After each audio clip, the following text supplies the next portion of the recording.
Good morning. Happy Monday. We're going to get started in about 5 minutes. So if you've got time to take a quick break, grab a soda.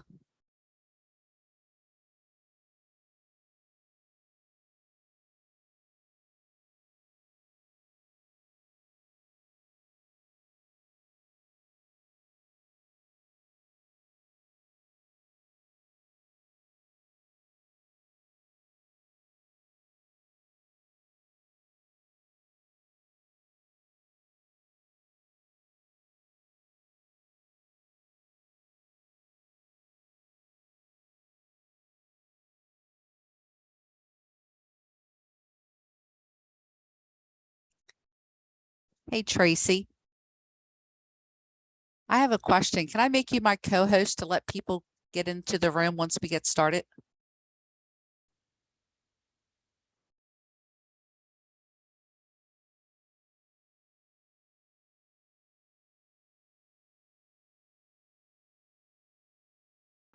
Oh, sorry, I couldn't hear you. Sure.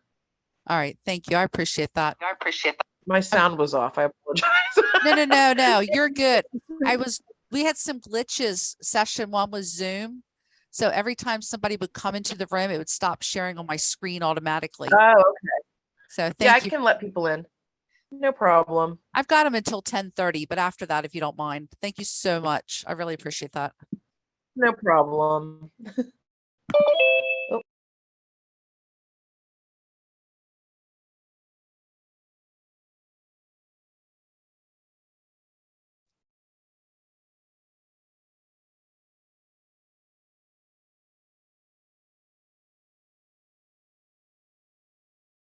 For those of you who are just joining, we'll get started at about 10:30. So feel free to go grab a quick snack, take a quick break.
Good morning.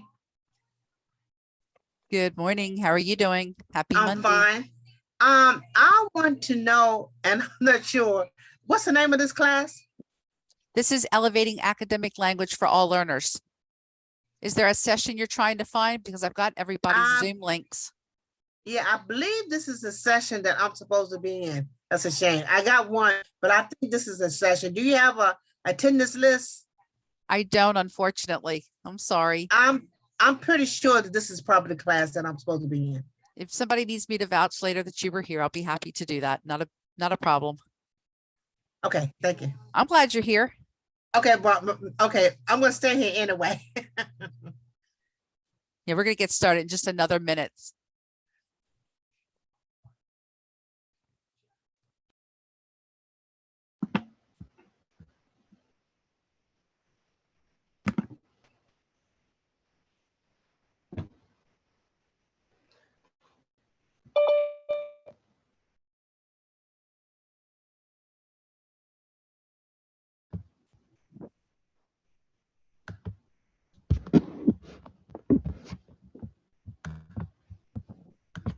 Nazneen, I see your message about not being able to get into your class. I'm glad you're here. We had some glitches with Zoom first session.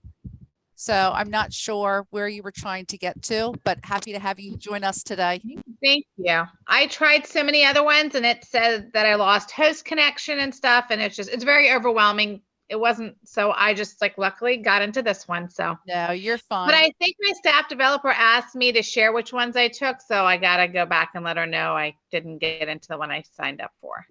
You're all right. The sessions are being recorded, so you'll have access to them through Chris Klein sending out a follow-up email to everybody. But Zoom was acting up this morning. Every time I would share my screen and somebody would enter the room, all of a sudden my screen would stop sharing. It was just like the weirdest, bizarre thing this morning.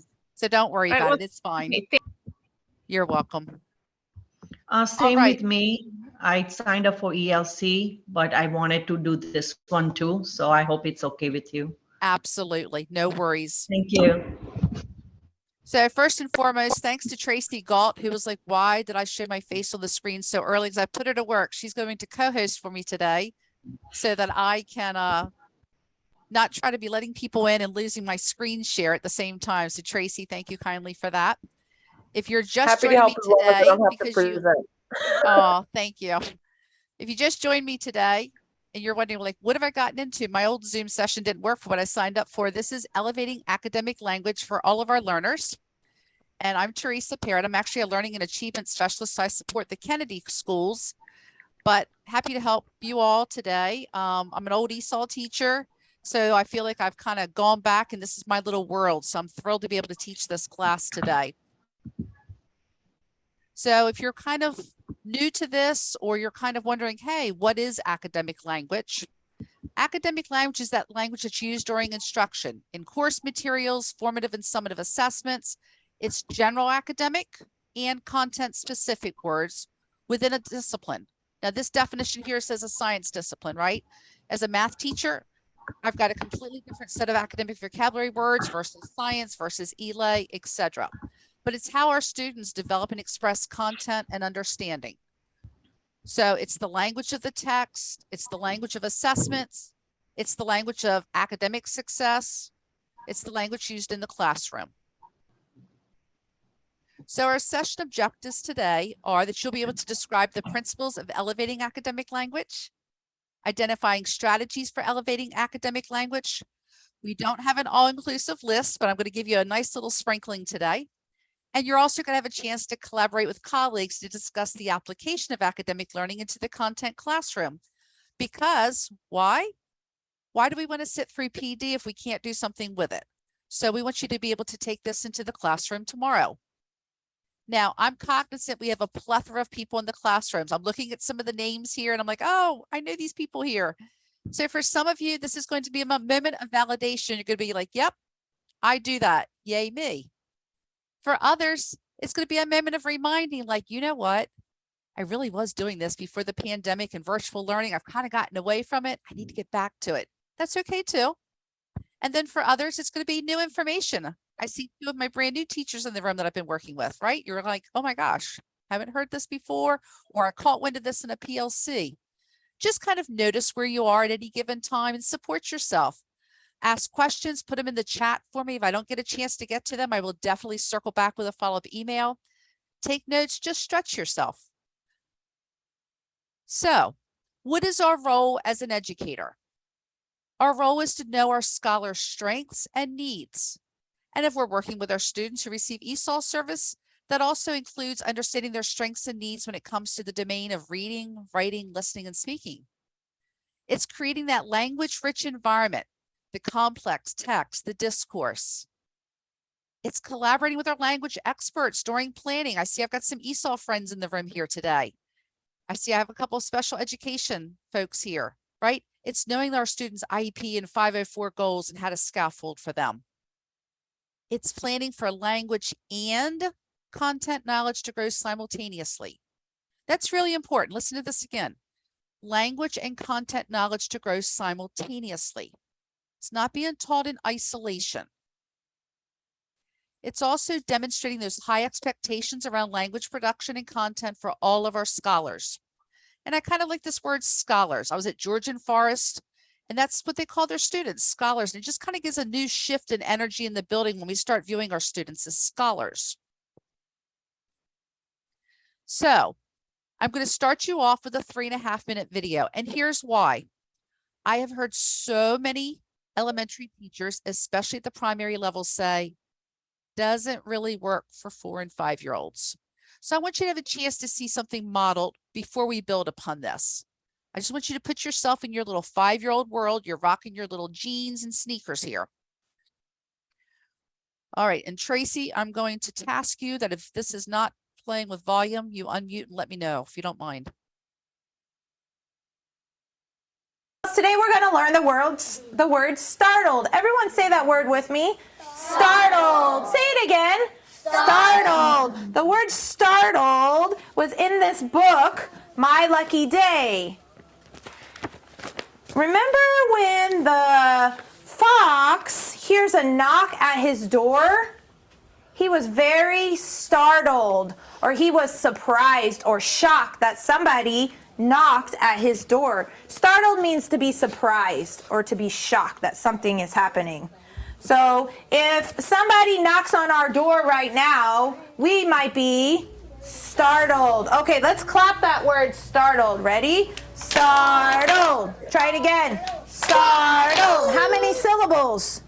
Two. Startled. Startled has 2 syllables. Okay, so I have some other pictures that show the word startled. If you look right here, this puppy, he's laying down. He's getting ready to take a nap. And what if I ran over to him and started to go, hey, hey, hey? The puppy would get very startled. He would be startled. He'd wake up and he'd be shocked. Oh my gosh, time to play. Okay, I have another picture that will show the word startled or shocked or surprised. Here's a picture from the movie Home Alone. This boy, he was about to put some aftershave on his face and he didn't know what was going to happen when he did it. So he put it on and it started to sting. It started to burn his face. He was very startled. Everyone say it. He was very startled. He was shocked. We're going to think of a time of why you might get startled. Everybody, show me your thinking face. When's the time you might have been startled, or why? What happened when you got startled or surprised? You could say the word, I would be startled when, You're going to turn and tell your partner one time that you were startled. You need to use the word startled in a sentence. Okay, turn and tell your partner. One time I was 3, then I was sitting watching TV, then that was startled me. Who would like to share one time that they were startled? I heard some people say that they've been startled before, or they have startled somebody. I jumped out of the bus and then I caught her and then she went away. Oh, say, I startled her. I started her. Good, all right. When's another time you startled somebody or you were startled? Aaron. I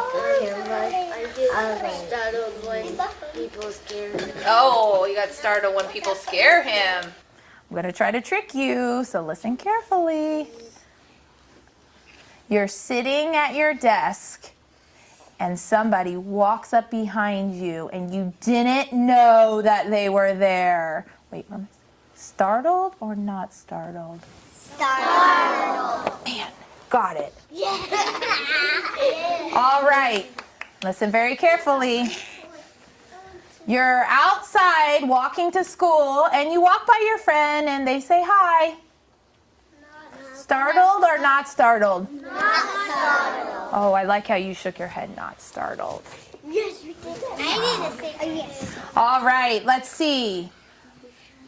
Your little brother or sister hides behind the wall and jumps out at you. Startled or not startled? Startled. Oh. All right, so the word we learned today was startled. So you're going to go home and you're going to tell your moms and dads, I learned a new word today, and that word was startled. And it means to be surprised or scared. All right. So I wanted you to see that so you can see where you've got some ramifications of using academic vocabulary, even when it comes to instructing our 5-year-olds, right? So let's take a look here.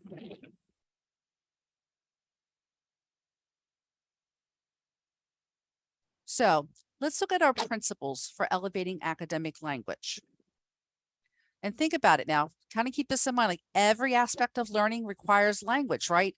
It's a linguistic demand on our students and for us as teachers. So we're going to see what governs this in the classroom. And this was actually put out by Unbound Ed, which is Standards Institute. So let's look at our first one here. We're the gatekeepers of academic language in the classroom. So think about it, not just us as adults, but our students, they experience the world through culture, language, and values. So we as educators need to be intentionally inclusive of students whose culture, language, or value system might be unfamiliar or different from our own. So this includes holding a space for them in our classroom for academic English, while also making the classroom a safe space for them to use variants of English and languages other than English, right? We've got to provide students with that well-structured, intentional opportunities for collaboration. As an old high school teacher, there's oftentimes I would give them that quick little think, pair, share. They could speak in their L1 because I needed them to grasp a concept, right? I wasn't teaching the English right then and there. I need them to grasp the concept of that academic vocabulary that I'm giving them. And then we come back and code switch to our English.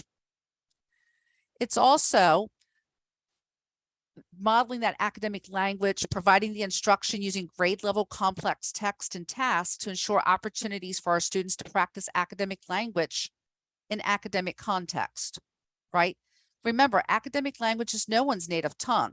So that academic English proficiency, it's critical for all of our students. So I don't want you to think about academic language and some of these strategies as, oh, these are for my students who receive ESOL services. It's for all of our students. So there's opportunities for them to practice using grade level academic language. They've got to be planned by us, right? They've got to be led by our language experts, you, the ESOL teacher coming into your room, the special education teacher coming into your room, our paraeducator staffs. It allows us to have multiple opportunities for them to practice using that grade level academic language, but it does have to be planned for us as teachers. It's also that we must leverage student knowledge and language as we scaffold students toward independence with the complex text and task. So think about it, regardless of the content that we're teaching, depending what school you're in, some schools you're teaching every subject.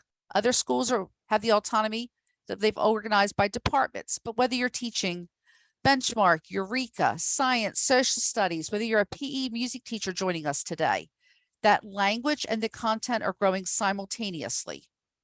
So once we have an understanding of our students, we kind of need to think about how we want to utilize what they already know and what they're already able to do with their strengths. And then how can we build those areas of growth for them? How can we scaffold so they've got access to grade level text, hence having access to the academic vocabulary being used. So what we do is we begin with the grade level standard and instruction, and then we match the supports based on their needs. So as a teacher, we've got to know, I mean, think about it. We know what we're teaching.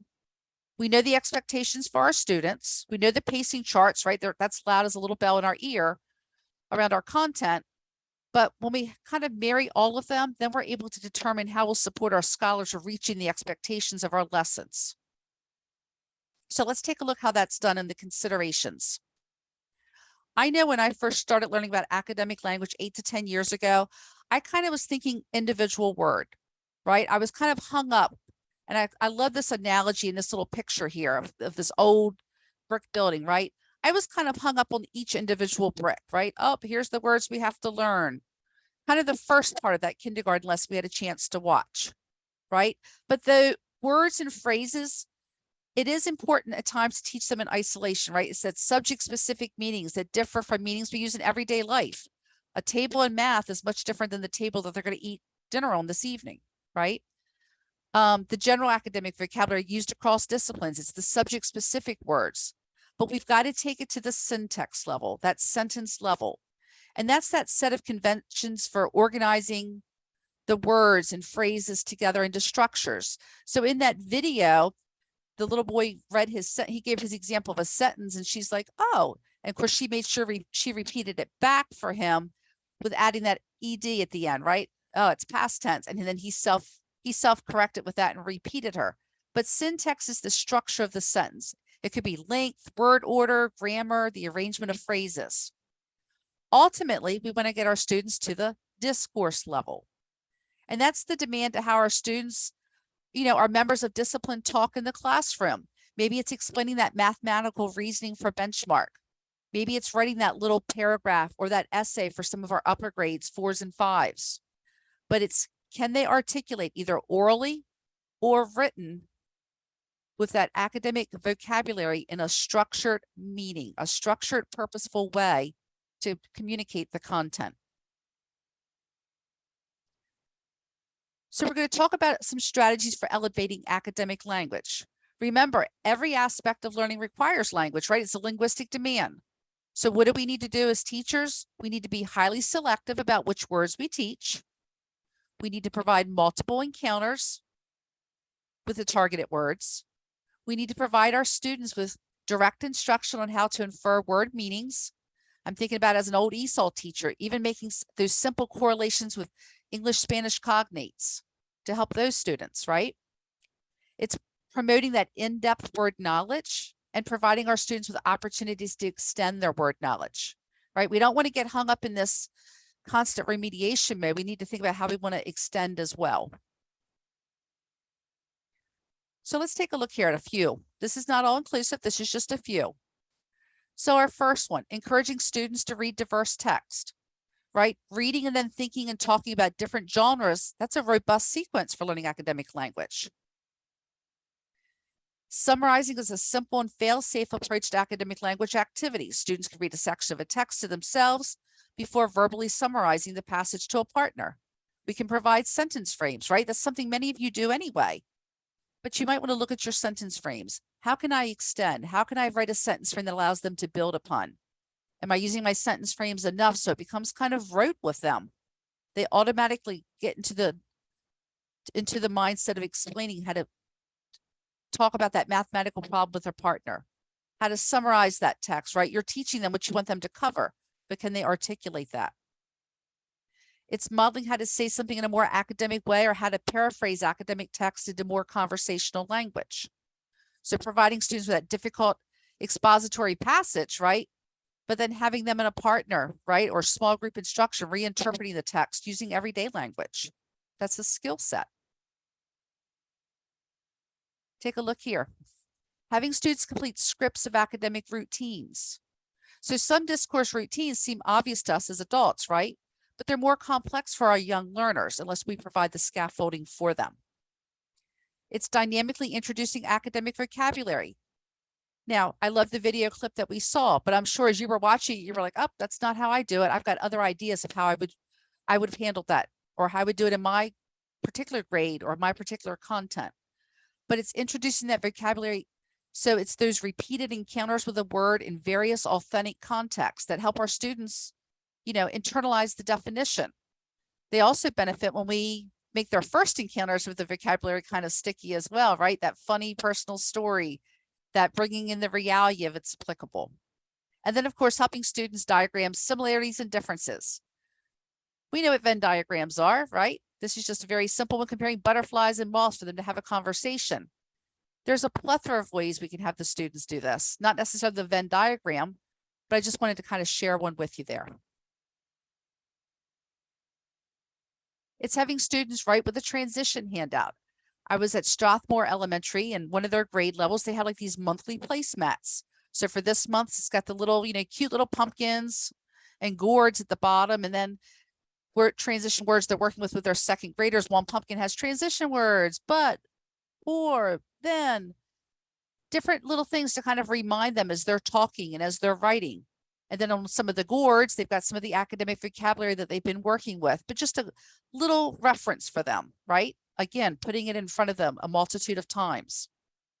It's teaching those keywords for understanding standardized test prompts, right? In any classroom, we're asking our students to compare and justify, sequence, analyze, I'm forgetting some here, describe, synthesize, right? It's the language of the classroom that we're using. But they're hearing those words not just in ELA, they're hearing them in math. If you're a 4th grade teacher and you're working with asking your students how to explain something, they're hearing the word explain all the way through, right? That academic language is kind of our through line from pre-K to grade 12 and beyond. So let's take a look at this. We're going to get together with some partners in breakout rooms. And actually, I'm going to put you in groups of about 5 to 7. But I want you to think about how can you apply principles and strategies for elevating academic language in your own classroom? What are you doing that's been very successful? You all are the experts. I'm looking at this room alone. I can't even imagine the years of experience sitting in this breakout room. But I want you to think about what you can share with your elementary colleagues that they can take with them tomorrow. What's something that's worked for you? Some of you are here as kindergarten teachers. Some of you are up to 5th grade. Some are only math. You've got your different disciplines. I'll let you decide in your breakout room what you want to share and what's applicable. But we're going to take about 15 minutes in breakout rooms. When we come back, we are going to do a few share outs, and then I'm going to go into some additional strategies for you as well. So I'm going to stop sharing momentarily.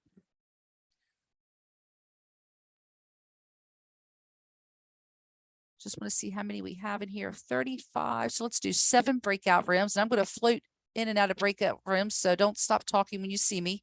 I'm just kind of listening to the conversation. But it is 10:51.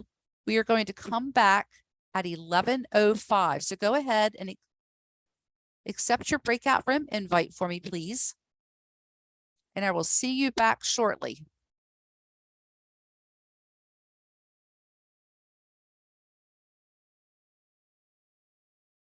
Miss Willa, I'm glad you were here today. It's good seeing you. Oh, Miss Pila. All right, Miss Carrie, can I help you get to a room? Are you okay? Miss Willa, are you okay getting to a breakout room? Oh, I can't hear you. I'm trying to join 3. Wonder why it's not liking that. Oh, it Yeah. gotcha. I'm Carrie, having a problem too. When I try to join, it says leave the meeting. And I'm like, no, I don't want to leave the meeting. no, you're okay, Carrie. Let me try putting you in a different breakout room.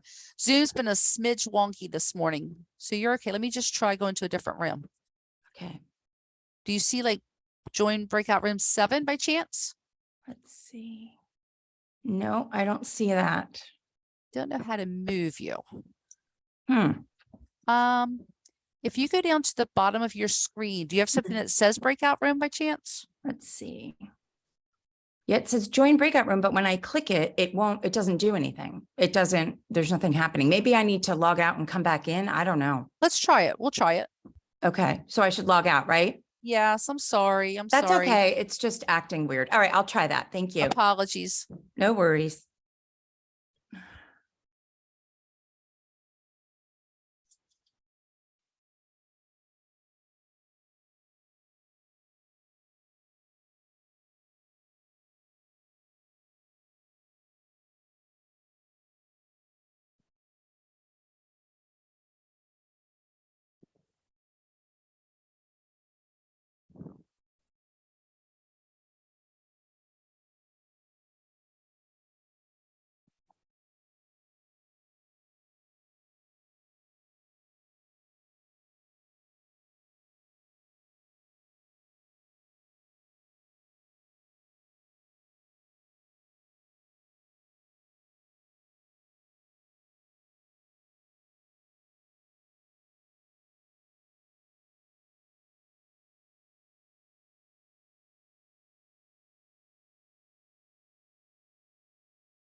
I can't hear you. I think you're muted. Sorry about that. Oh, that's okay. I joined a breakout room real quick. Hold on, let me Oh, that's try this okay. again.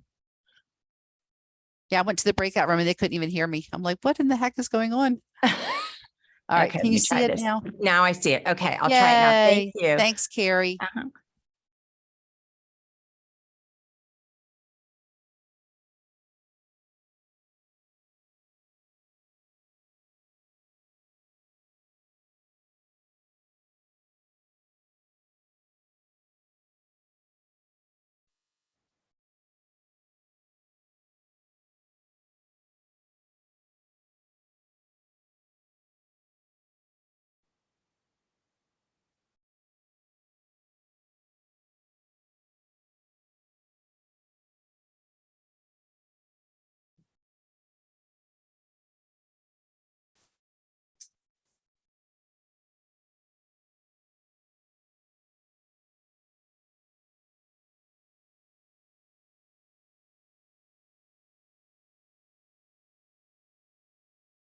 Hey, Miss Marshall, how are you? Good, thank you. Sorry, I just received the link. No, don't apologize. No, Which don't one? apologize. You're fine. We're in breakout rooms discussing what Okay. we do to elevate academic language. But when you come back, before you leave the session, I'll share the link and everything with you. You're Okay. good. Okay, thank you. You're welcome. Love that backdrop, by the way. It's Oh, adorable. thanks. Thank you.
Welcome back. Welcome back. Give everybody just another second. Here's going to close in 26 seconds.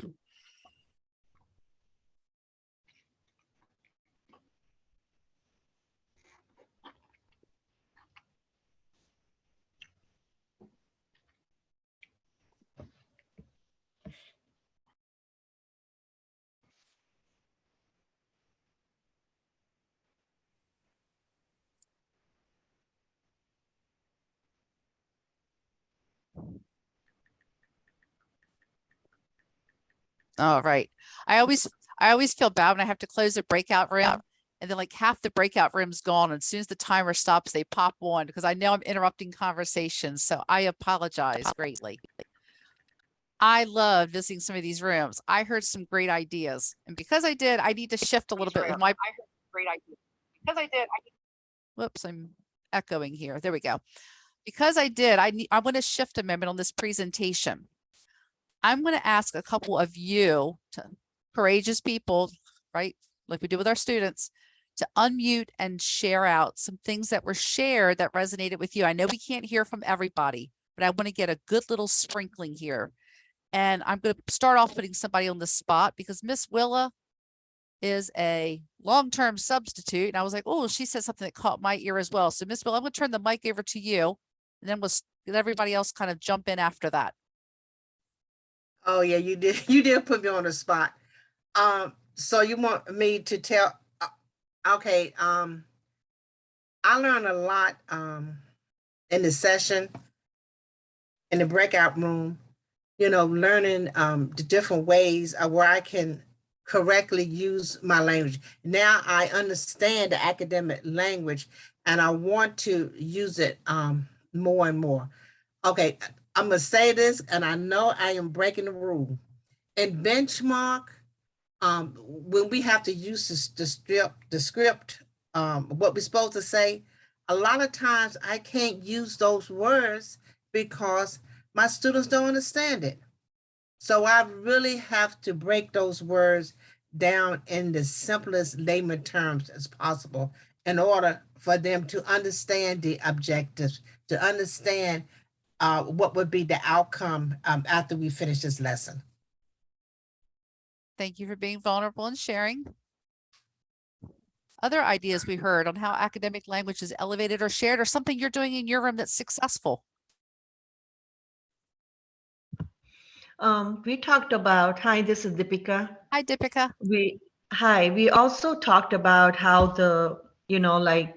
this other fourth grade teacher and myself, we are teaching ELC, and the word was implications, the words that come up in the questions, like analyze, right? Or any words that comes in the questions that the students have to answer a question. Those are also important when you're teaching the academic language, because if they know how to answer a question, but they don't know what the question is asking, then it really hinders their writing process. And we talked about transition words, but how the different transition words have different meanings, and it's important for the students to know how to use them in the right context. Like first, second, next, they're very easy with it. But the rest of the transition words using in the right context is as important as using the other academic words. Absolutely. I'm thinking back, I've got some veteran folks on the call here, to the old Miss Pap days, right? We very quickly figured out that our students didn't know, like when we're saying analyze, explain, they didn't even know what we were asking. And that was kind of a misstep for us as educators. They were seeing it for the first time, testing time. Thank you for pointing that out, Deepika. All right, let's take one more.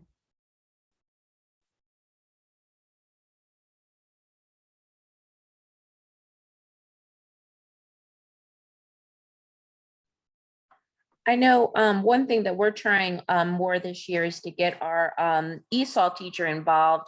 And she's been taking a lot of like the academic language and even like some of the words that might be a little bit more difficult for them, and putting up those vocabulary words and those pictures of them together in our room so that they have like more of a latch on to what those words are actually meaning, so they get more comprehension of the content. Yeah, thank you for mentioning that, Rachel. Think about who's in your building that can help as a resource, right? I mean, I know as an old elementary person, the more hands, the merrier, right? Whether it's an ESOL teacher, special education, or that's a para educator. Also, don't forget, we now have fully released staff development teachers. That's another great resource for you as well. But yeah, I'm glad you mentioned that. I'm even thinking back to, like, I go into schools now and I don't see as many word walls, or more importantly, interactive word walls. But that's a great resource, even when some of our college students come in to visit, or some of our high school volunteers come down to help us out, that's something they can engage with students in and put together for us. For those of you who shared, thank you very much. I know many of you shared in the breakout room, so I appreciate that as well. But take this back to your school as well, because you've got colleagues in your building that would benefit from your wealth of knowledge, and you from them. So make this maybe a little small chunk when you're meeting together for PLCs.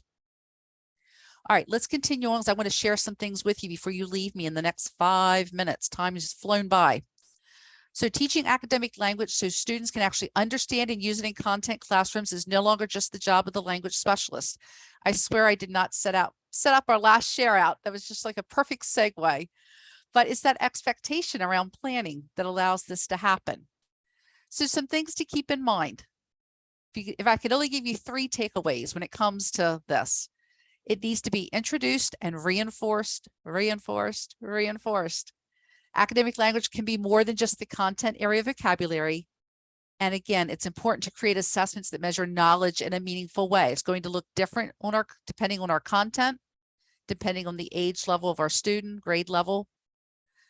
And many of you are like, I want some more on this, or I need a little bit more. So what I've done is I put together a little resource list. This is not all inclusive, but I wanted to give you a couple of links to different things. I'll share this power slide deck with you in just a moment. I also put in here for you some conversational sentence frames, and you'll notice the title is hyperlinked. That gives you access to printable documents. Just a reminder, you would never present this as this whole piece of paper, setting it down in front of your student, but it's for you as the planner of the class, so you have access to it. But they're based on different things depending where you are, what you're looking for. I also have a quick little 5 unique ways to boost your academic vocabulary.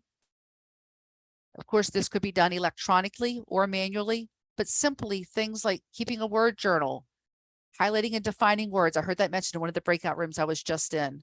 The power of creating vocabulary maps, vocabulary flashcards. I mean, think about some of your technology that you can bring into the room for this, right? I mean, the highlighting, I'm thinking, utilizing Cami, I'm thinking about Nearpod. We've got a plethora of resources we could do, whether pen and paper or electronic, but giving them yet other ways to practice and use that vocabulary. I want to share, let me come out of this for just a second.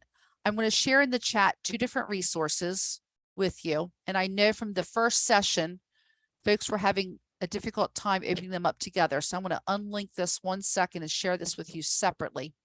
But the first thing I want to give you is access to this slide deck. I left my notes on here and everything. I guess I'm a little bit different presenter. I like you having access to everything in case you want to go back and kind of see what was said, or you want to share with somebody. So I'm giving this to you first. And as you already know, this is the first time we've tried a PLCamp at the elementary level. So it's very important to us to also have you fill out this participant survey. And I know sometimes I'm not the best about doing participant surveys. I'm like, yeah, it doesn't matter what I say, but we really do want your input. We want to know how the session worked for you, what classes in the future you would like to see offered. We want to serve you. So like, what would you like to see more of? What would you like to see more detailed of? This class here is a great example. This is just a very rough scratching of the surface on elevating academic language. We usually hear this in the context of working with our students who receive ESOL services. But in an ideal world, what would you like your next PD sessions to be that were offered to choose from? So if you can take a couple of minutes before the end of the workday today to complete that, we would greatly appreciate it.